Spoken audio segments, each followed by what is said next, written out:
Olivia Chaney live on WNCW in Studio B. Just a gorgeous rendition of the title track to your new release, Shelter. Thank you. So I don't know whether to start with this record. I guess we will. We'll start with this record. We're very familiar with your work in Ophir Rex, and we'll talk about that some. But first things first, the story of how you came to record this record is fairly magical. I think a lot of us here in the States would really love to be out where you were in the moors and this sort of like fantastic locations, what it sounds like. But you had a whole period of needing that sort of solace or that sort of landscape to help you as you led up to it. Tell us about that. Yeah.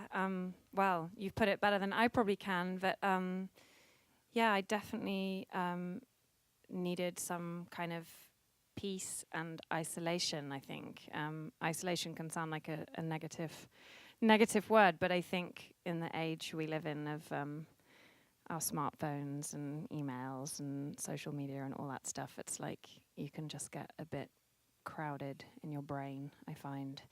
And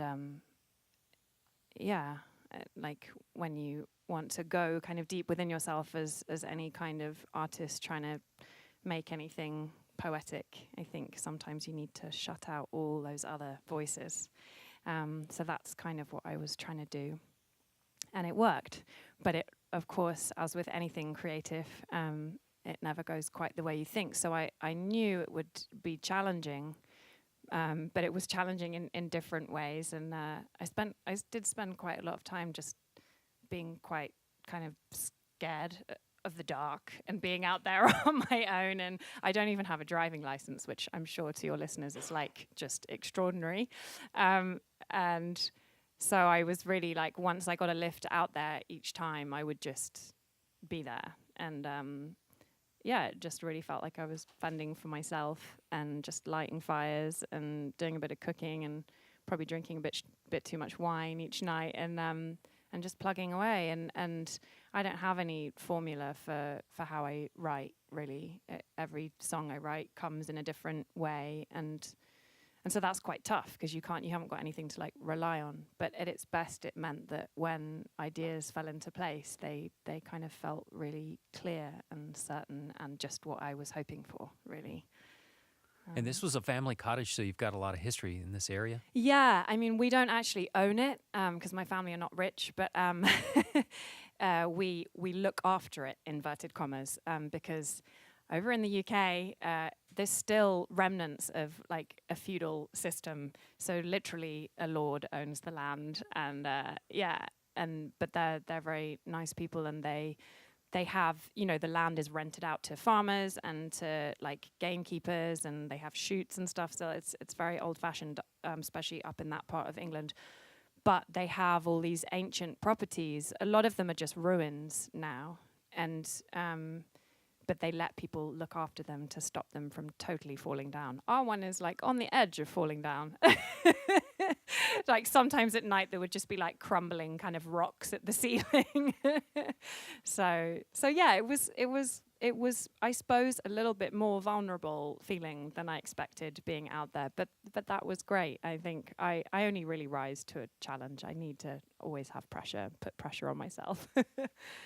You may not know it, but you're in an area with a lot of direct ties to maybe not exactly that spot in England, but to the British Isles, because in this immediate area, there are a lot of descendants of folks who came over all those centuries ago. Yeah. And I don't know if it's a thing in England now to do your DNA, but for example, both sides of my family, my wife's family and my family, we can trace back about 95% of all of our ancestry to the British Isles. Wow. And so we play the game of going back in time and looking to who came from where. Amazing. Yeah, no, that's fascinating. I didn't realize it was so.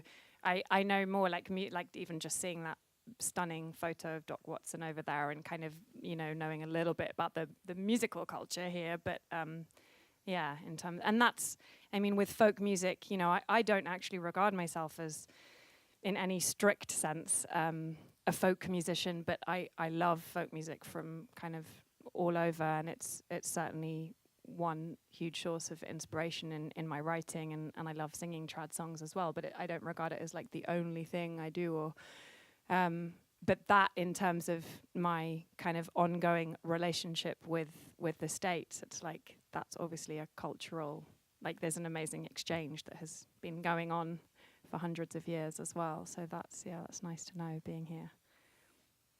We're live with Olivia Chaney in Studio B on WNCW. What have you got next? I'm going to just change over guitar and we'll play you a song called Arches. So give me a second.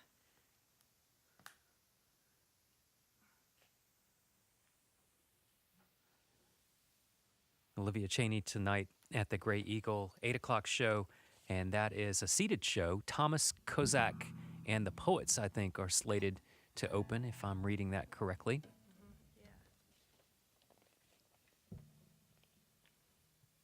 I like their band name. I like that they've got poets in the title.